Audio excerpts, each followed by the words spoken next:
Anderson Business Coaching inspires extraordinary organizational results by engaging the talents of ordinary people.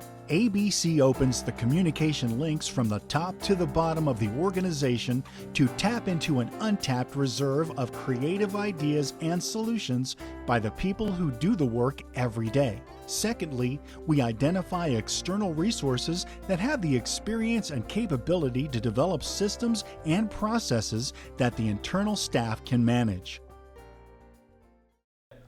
Hello, this is Ray Anderson.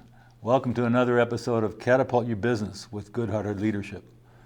The real goal of this show is to be able to identify people who do well by doing good. Before we get started, I want to touch a little bit on my experience, 30 years of having worked together with organizations.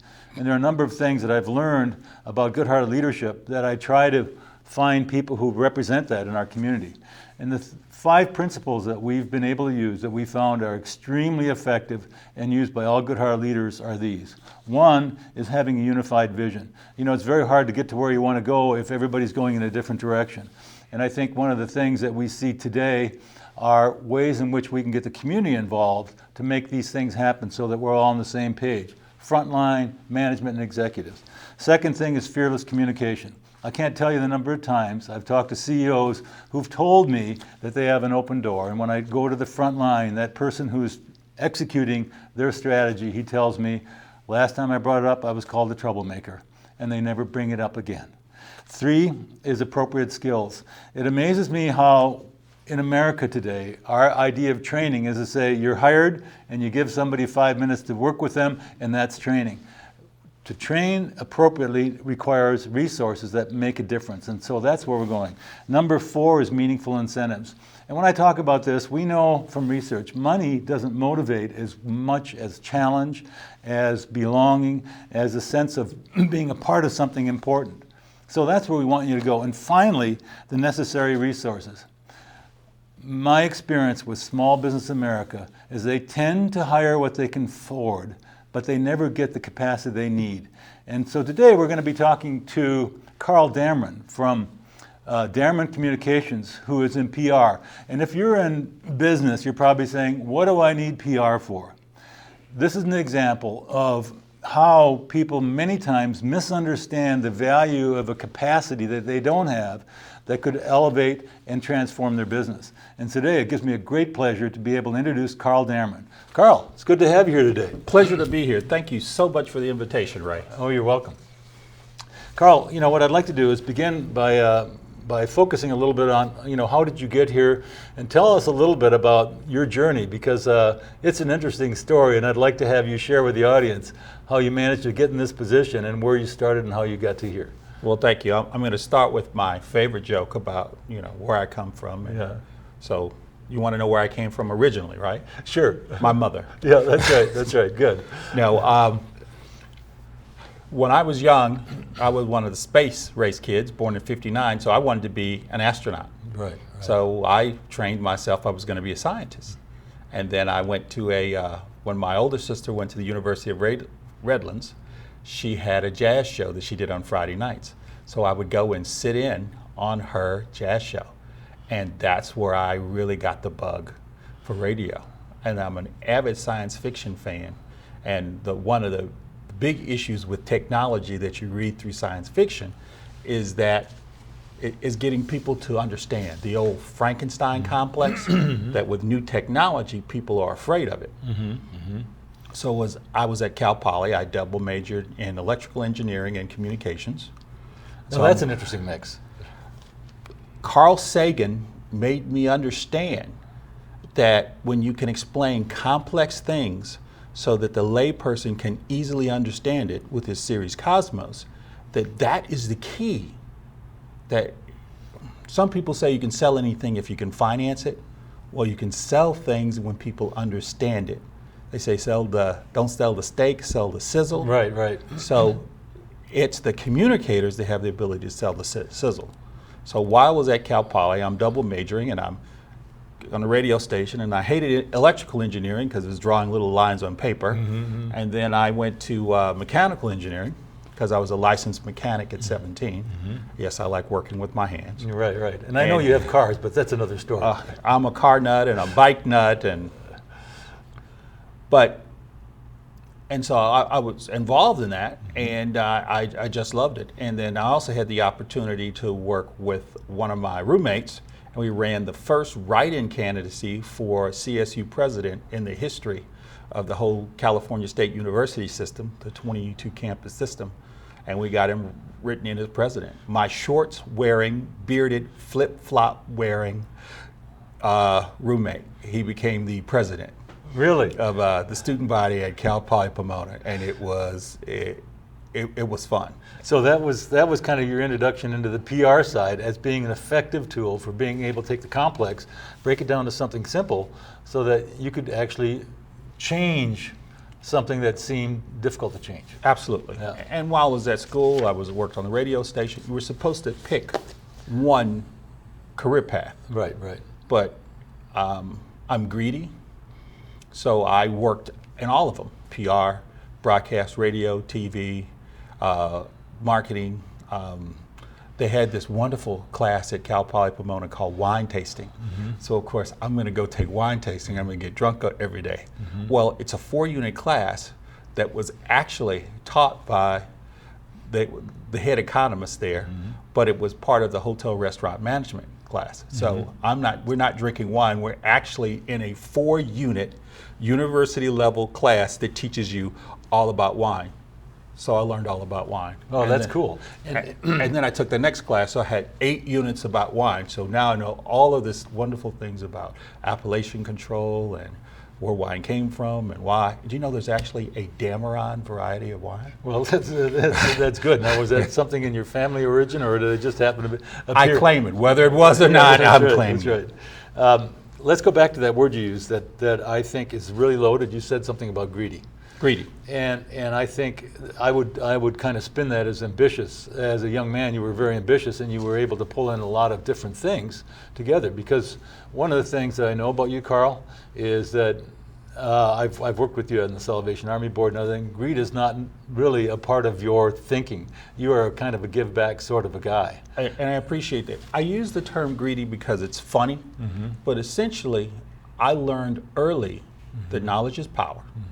And that education across many disciplines gives you the ability to understand your discipline. And so in high school and college, I wanted to gather all the knowledge that I wanted in addition to the knowledge, the required knowledge.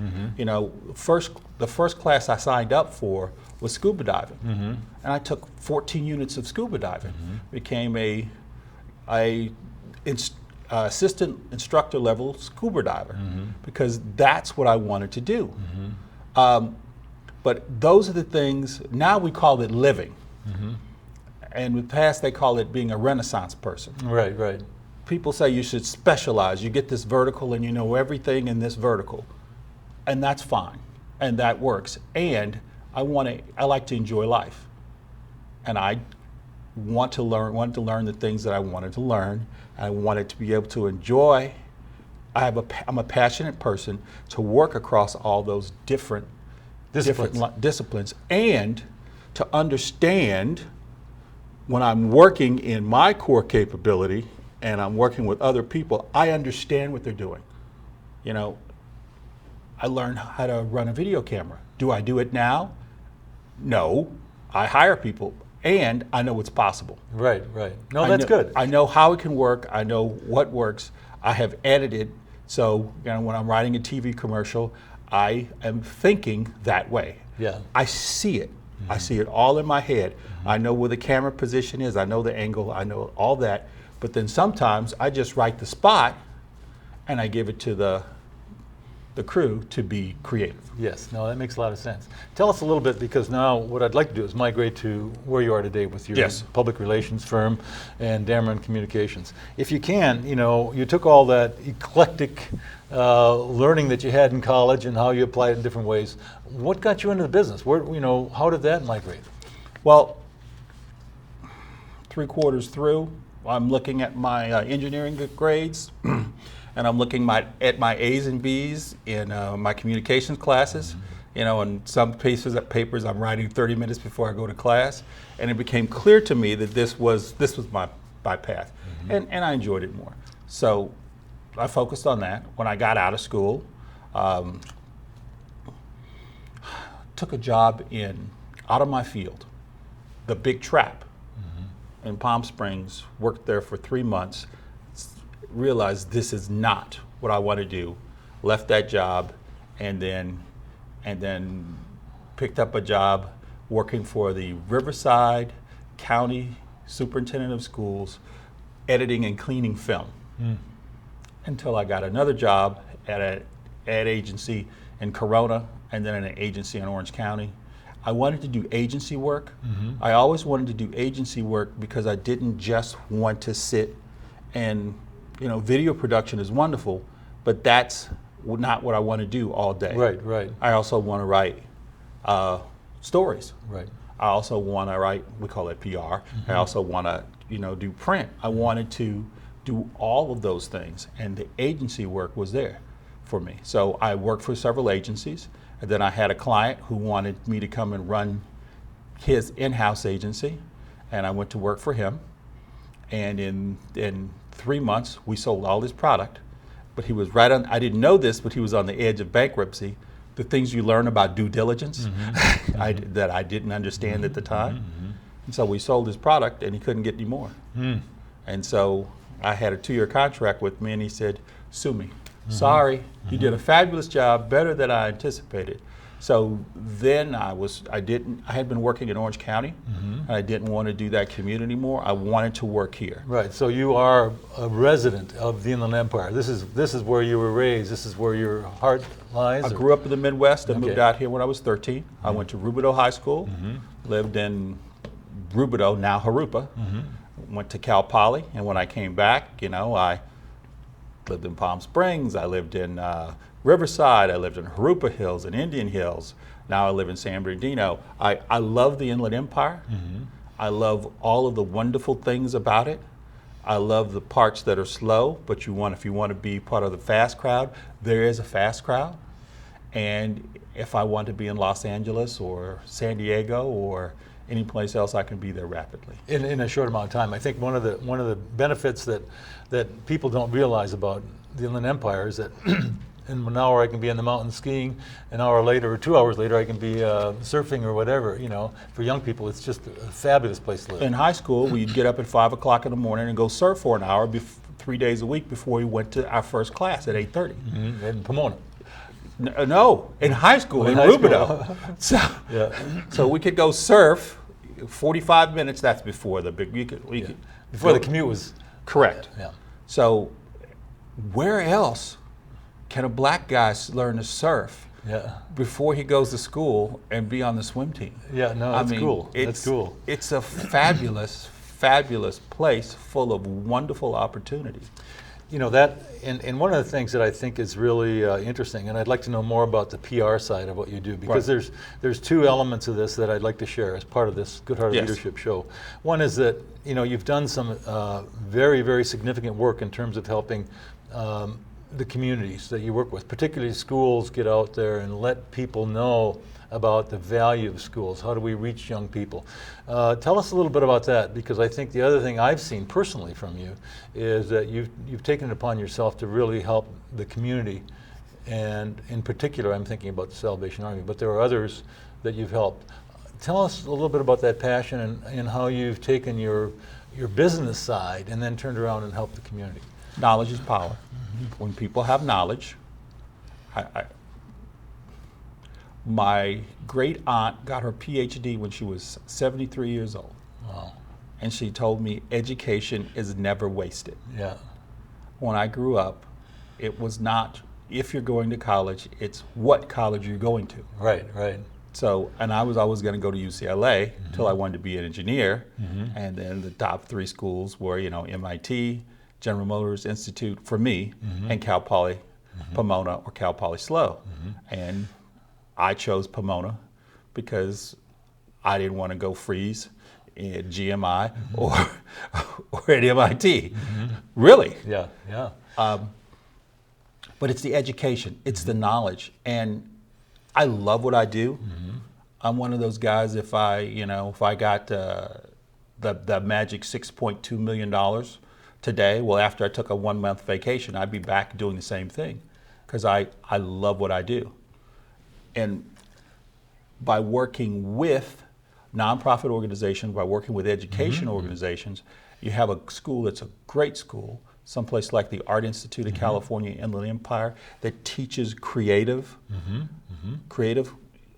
visions. Like you've got that person that misfit in school, who does that round peg, and he's not an accountant, he's not a mechanic, they're an artist.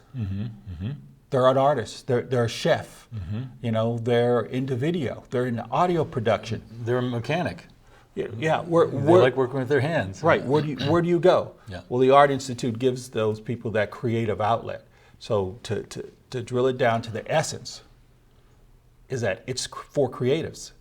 This place is not for everyone. It's for creatives. And then to let those people who are searching, who may before thought they had to go someplace else to be able to have that education here in the Inland Empire is powerful. And I think one of the things that you alluded to, and this is my passion, we talked about the fact that you came from an environment in which you had an aunt that got a PhD at 73, which is, the driver for most of us in our life are the expectations placed on us by people close to us. Absolutely. And so that expectation for you was to go on to college. It was not a matter of if, but when and where. Where? It was where. Now, here's the question I ask you, and one of the things that I've seen in your work is breaking down the complex, making it relevant so that we can reach out to those 80% of kids who will never graduate from college. One of the challenges that I'm going to pose to you is that our educational system creates this environment in which people who decide they don't want to go to college are perceived as second-class citizens because we put so much emphasis on college.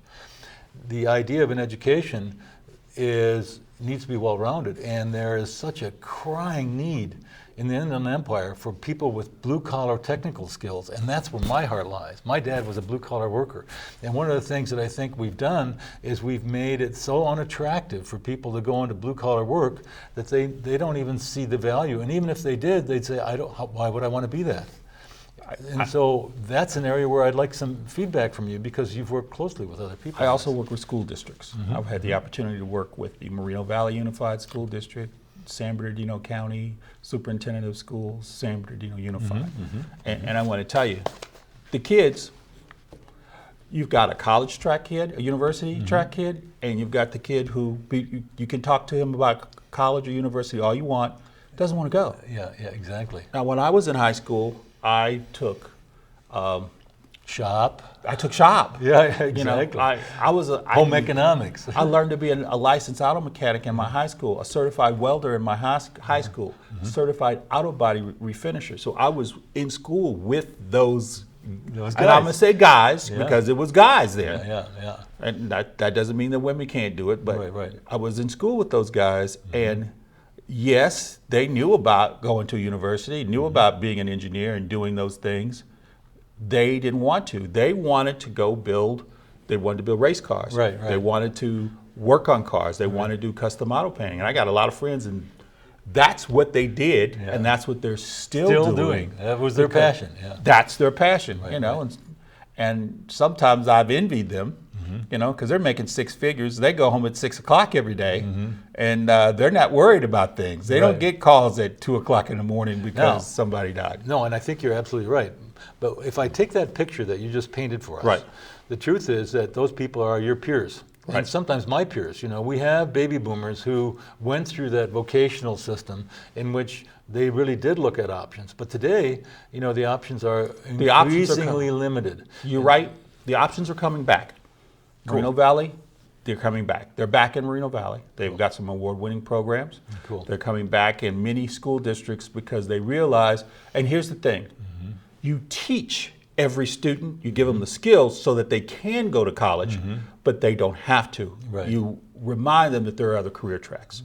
Now, one of the big issues is that for minorities, there was a time they would say, you don't have to take that algebra class, you're just going to be a janitor anyway, for blacks and Hispanics. So blacks and Hispanics were purposefully told you cannot do that, so we're not going to let you do that, so move over here. Right.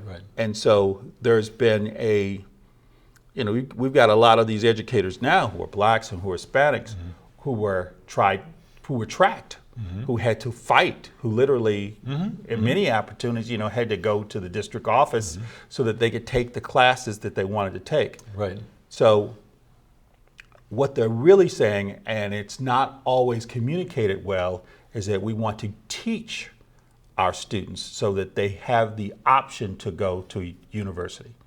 But no, and I think that's but they understand that only 10 to 30% of the people in this country are going to get a university education. right.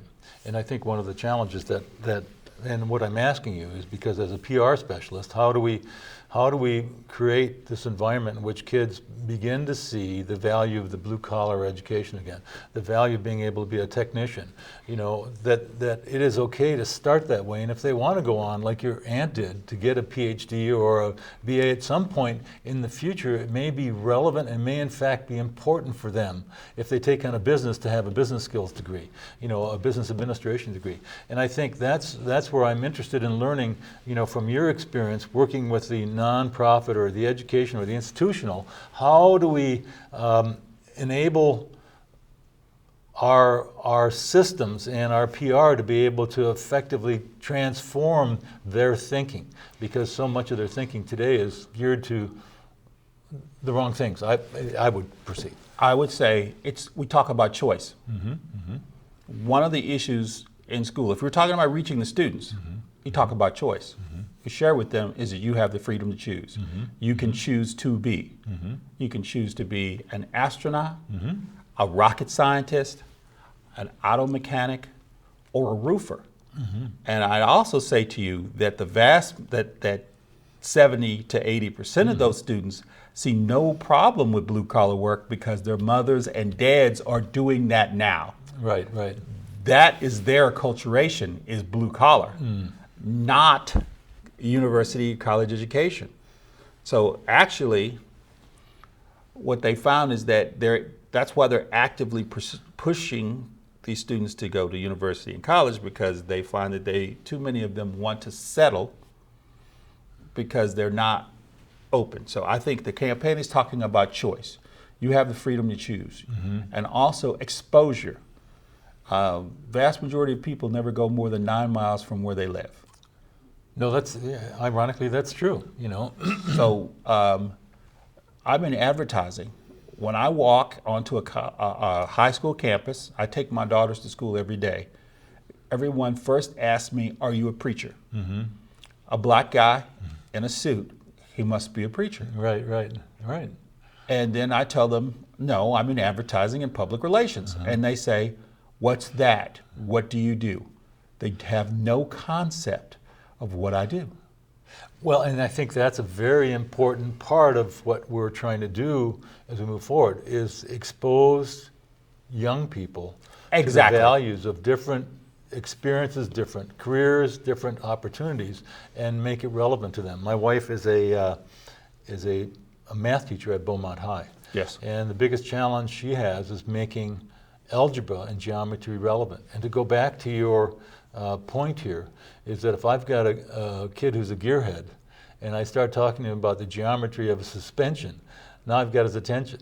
Absolutely. But if I talk to him about some formula, he's gone. Right. And some of them. Why do I care about a radius? Yeah. And I hear this from young people. I'm never going to use that in my life, so they don't see application. Yeah. So we have to teach application. We have to have people come in and talk, and they have to come in. You have to have an ad guy come in so they can learn what advertising is. We help people sell more stuff. Now, let's go back to the point of advertising, because Right. I think. And public relations. Yes. What we do is we help you sell more stuff at more profit. That's the essence of what we do. Well, and there's two sides of that, because one of the words you used early that I mentioned as a problem is that we tend to see the PR and advertising industries as greedy. The only thing that they're concerned about is spinning a story in such a way that as a consumer, as a young person, as whatever, they're trying to pitch things that make sense to them.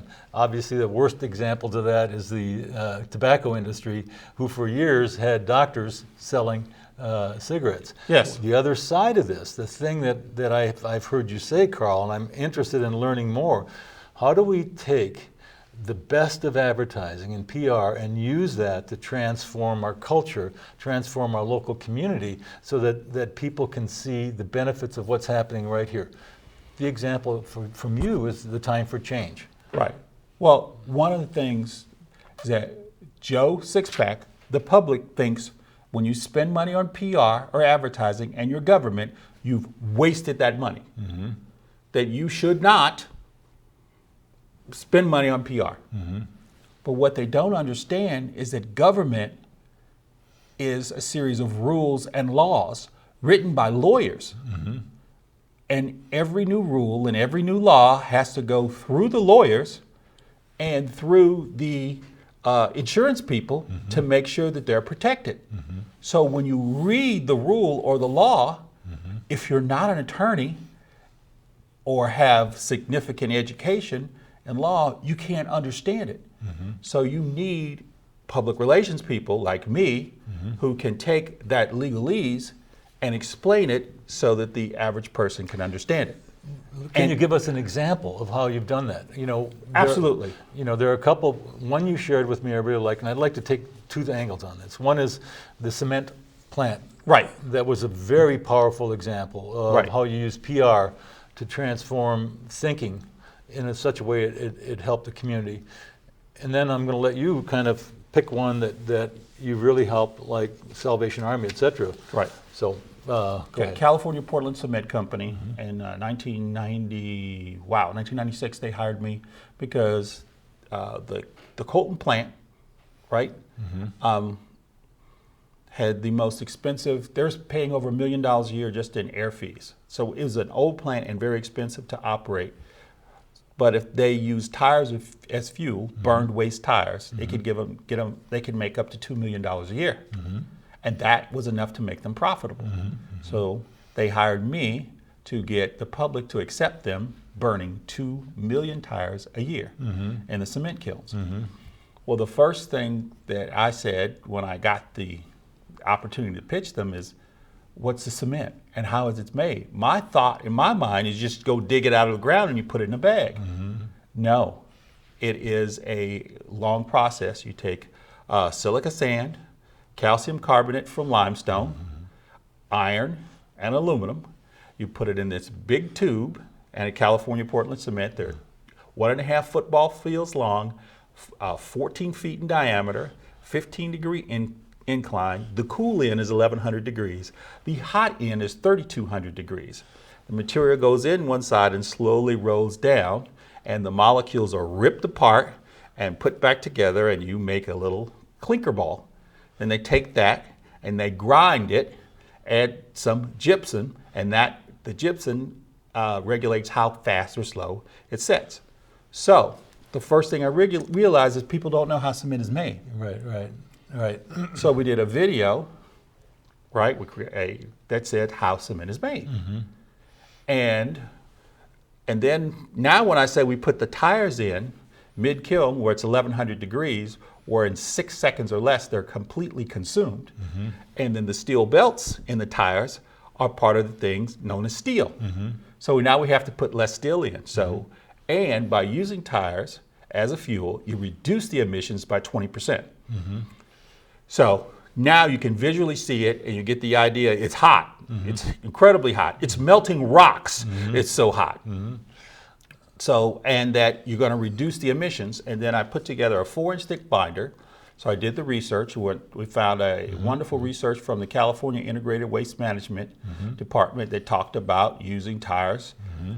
as a fuel in cement kilns. And this all appeals to your desire to collect information from various disciplines. Absolutely. Yeah, it's cool. Exactly. Yeah. This is where that greedy. So I'm a greedy little, mm-hmm. miser, working. And this is the day when computers are first coming in. So I'm not pulling this stuff off the web, you know. I've got to find this something that someone has to send me a big pack of paper, and then I have to, you know, I started reading. I read through a 4-foot stack of paper to bring it down to 4 inches. And it's scientific information, so it's not skimming, it's reading. The real issue is that people think when you burn tires that you produce thick black smoke and lots of pollution. Well, that's low temperature combustion. And you know, it's 400 degrees, but people don't think of that as low temperature. That's low temperature, and all of that smoke is unburned fuel. Okay. Now, because you're in a cement kiln at 1100 degrees, there is no smoke, and you have complete combustion. And a tire is over 90% oil. People don't understand that. So, again, when you educate people and they understand that it's oil, that it's high temperature combustion, and that I have proof that it works and it lowers emissions by 20%. And there are also 42 other cement plants across the country who use this process and have for more than 20 years. So it's not a new experimental technology, it's a tried and true, proven technology. Now, I put that information together, and we developed a strategy to go and meet with the leaders. All the members of the South Coast Air Quality Management District in the Inland Empire, all of the mayors in the Air District, all of the city managers, because mayors and city managers don't talk to each other. Yeah, no, that's yeah. The mayors, the city managers, and then key city council members, all of the Congress members that serve our area, all of the assembly members, all the state senators. And we got our 20-minute meeting that turned into an hour meeting, and we explained it all to them. And when we left, they would say, hey, can you guys take our tires? So, and then one of the strategies we also had is that the South Coast Air Quality Management District has its own public information officer. So when someone hears about something, when the media hears about something going on, they would contact them. Well, I set up a meeting with them, and no one had told them about this. So then I gave the whole presentation in the book to them, and we finished. The South Coast Air Quality Management District's the most regulated air emission district in the world. It's anathema to most businesses. Yes. And California Portland Cement is over 100 years, so they've been fighting them for the last 50 years. They said, Carl, can we use the materials that you have produced to give to people who have a question about this? The client was speechless and literally sat there with his jaw dropped. Right. And I said, just nod. Yeah. So it was that thorough, it was that complete, and we won. And we got it approved by the South Coast Air Quality Management District with no negative comment. Cool. That's a wonderful story of how you used, your passion for a lot of different things to make something very complicated simple so that people could understand it and permit it to go ahead instead of having NIMBY stop it in its tracks. And the other issue is that I know that you have to make it simple for the skimmers and the people who don't care, but you also have to give the A-types like me who want to dig, you have to give them, aggregate the information together for them so that they can do their research. Yeah, cool. Yeah, it's the Brian Cronins of the world. Exactly. Especially when you're talking to Congress members and U.S. senators and assembly members and state senators, they have staff and city governments. They have staff. They have real scientists who want to understand and know that we're not going to hurt anything. And the one thing that I got that we talked about is that the members of the California Portland Cement, the staff, 120 men and women with an average work time there of 25 years, an average salary of $45,000 a year, many of them second and third generation employees. We're not going to do anything to hurt our own health or to hurt the health of our children, our grandchildren, our friends, and our neighbors. Yeah. Because we live here too. Right. And we work here too. Yes, yeah. And that's the part that people really got. Right, it's the personal side. Okay, cool. No, so that's a very powerful example of how PR, when used ethically and with the values that it's supposed to, it can change and transform the community. Because you work so often, and I think, Carl, you do things in the community and this is where Good Heart Leadership comes in, that are really transformative. Thank you. Give us an example of that and how you've had an impact on an organization here that's really transformed the community. I know that you've worked with Salvation Army, and I also know you were very helpful in Time for Change. So tell us from that experience how you were able to help the community and how that form of Good Heart Leadership has really helped both you and the people who live here. Thank you. I'm a Catholic. I went to Catholic elementary school, and the nuns taught us it's not give back, it's give. Mm-hmm. You give when you have nothing, you give when you have something. Cool. And you give. Yeah. It is our community, and we are all responsible for making it better. Mm-hmm. The Salvation Army is a wonderful organization that helps people, and they help the people who fall through the safety net. Mm-hmm. In 2004, I was asked by Major Russell Fritz, to come and be on the board and help them with their public relations.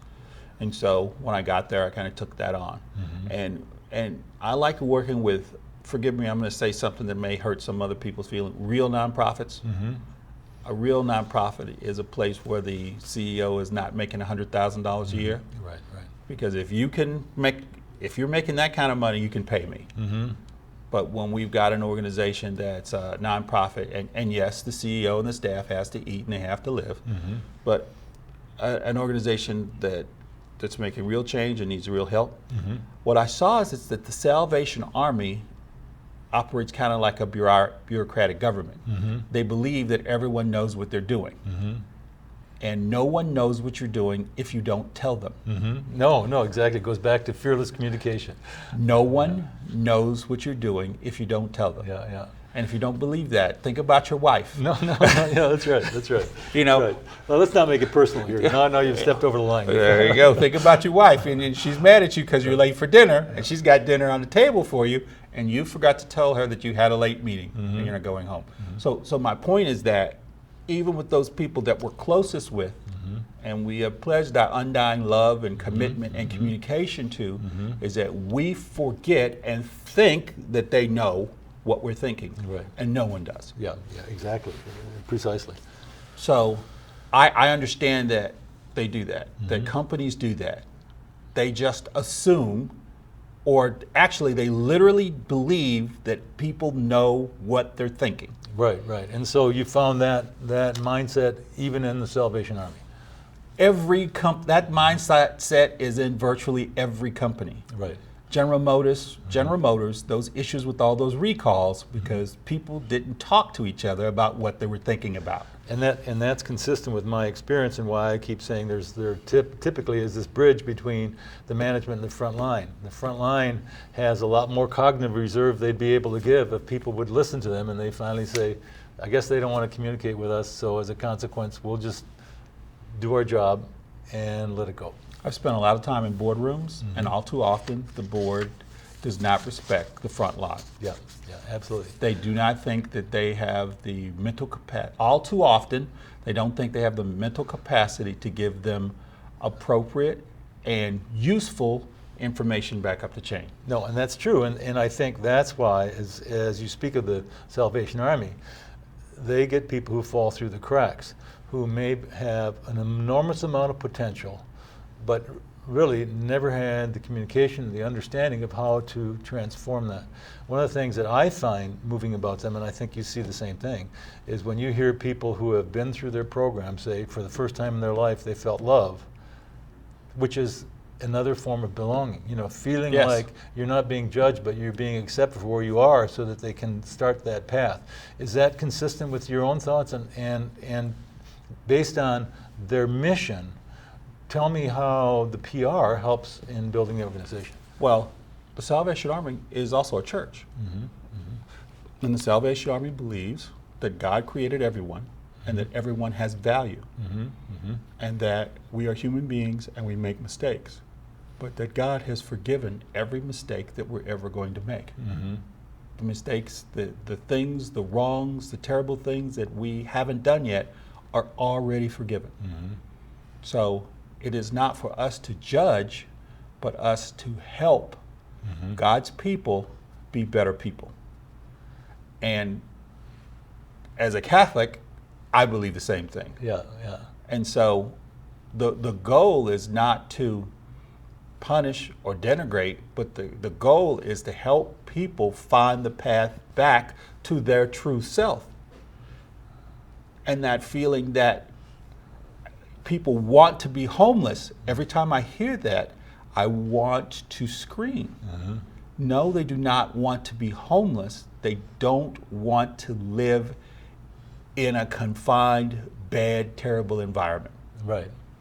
So, and what I find is most people think about the Salvation Army, they think about feeding the hungry and a homeless shelter. And the bells. And then, actually, the number one thing about this, ringing the bells, Yeah, yeah. but I know when I give them money, when I put that money in the pot, it's going to go feed somebody Yeah, yeah. or house someone. Right. But they don't understand the other things that they do, that the Salvation Army does. They understand that they have a program to help pay your bills, pay your utilities. They don't understand that they have a program like Boy Scouts and Girl Scouts called Sunbeams. They don't understand that they have a church service. They don't understand that they have a religious-based recovery program like AA. It is AA, except in AA they say, you know, A higher power. you define your higher power.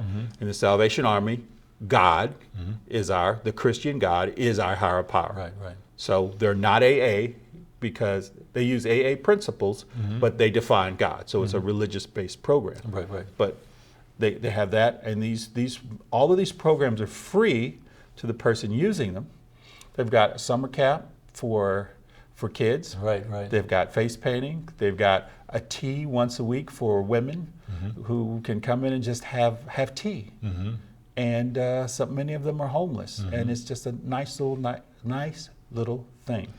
I think the Transitional Living Center, which is a very important element of that. That works with men who've gone through a recovery program, and now they have to reintegrate into society. Well, they give them up to 24 months to do that. And many of these men now go to Valley College and take either vocational ed training programs or a college prep program, and they get education. And now remember, most people are criminals or in dysfunctional environments because they're uneducated. They're functionally illiterate in reading and in math. And they've gone through they had an unstructured life. So that we give them structure and we help them get a better education. So now when they leave, they save money, they've got money in the bank, so now they can go and be successful. And our transitional assistance program has a 85% success rate, and our homeless shelter and transitional living shelter has a 91% success rate. That means when we bring people into our shelter, we don't just give you 3 hots and a cot. We also give you the wraparound services you need to the daycare. Your children have to go to school. You have to have a job. Right. If you don't have a job, we can help you find a job. Right. Some people are too emotionally damaged or fragile to have one. And so they need help. Well, we have trained counselors, right? We give you the help and the services you need to recover yourself, whatever that is, to take you from where you are to where you want to be a functioning, contributing member of society. And when you have children, we bring those children along too. And sometimes we have children involved with the program who have dysfunctional parents who are not involved with our program. And we teach the children that they are loved and people care about them so that we can help break that dysfunction and moving forward. Right. So my job is to tell the general public who the Salvation Army is and what they do. Yes. And to share those stories. And what I say is that no one knows what we do unless we tell them. Yes. And so we tell them in ways that we can understand. Yes, and I think that's a great segue. And what I really like about it, Carl, is that you went from talking about third party and you talked about we. And I know that this is so much a part of who you are. It's emblematic of what I was talking about. This concept of good-hearted leadership. You know, we need more of that. We need people who are willing and committed to give, like you said, not to give back, but to give, because we have this opportunity. I want to thank you so much for having been a part of this. Is there anything you want to say in closing to kind of wrap this up in terms of what you've done to help the community and why your whole path has been important and it's something significant for younger people to look at? You can be anything you want to be. You have to work hard for it, but it can be done. And that once you have reached that point, it's your obligation to help other young people see that vision and to help them along. It's important, it's critical for you to take a stand in your community where you live, where your children go to school, where you're going to raise your family, to make that community better. And you do that by using your expertise. If you're an auto mechanic, you can go volunteer to help fix women's cars at the at the shelter. Right. If you're a coach, you can coach a little league team. Yep. If you don't know how to coach, you can go be an assistant coach and help get the equipment together at a little league team. If you're a PR person, you can help do PR. If we each take our gifts and contribute to our community will be better. And when we get up in the morning and we're shaving, or we're getting up in the morning and putting on our makeup or whatever we're doing, and we're looking in the mirror, we will feel better and we will be more empowered to do the work that we have chosen, because we are making a positive difference in our world. Thank you, Carl. That was a beautiful way of kind of ending this episode. I want to thank Carl for being a part of this.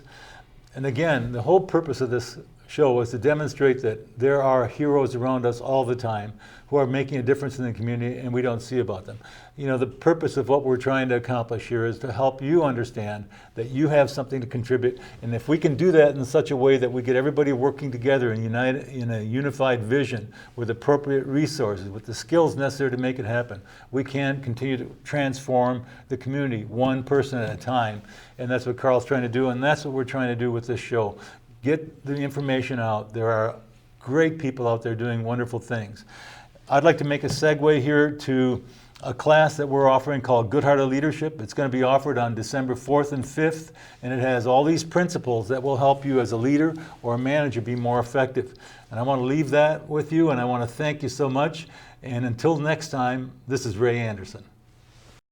Anderson Business Coaching inspires extraordinary organizational results by engaging the talents of ordinary people. ABC opens the communication links from the top to the bottom of the organization to tap into an untapped reserve of creative ideas and solutions by the people who do the work every day. Secondly, we identify external resources that have the experience and capability to develop systems and processes that the internal staff can manage.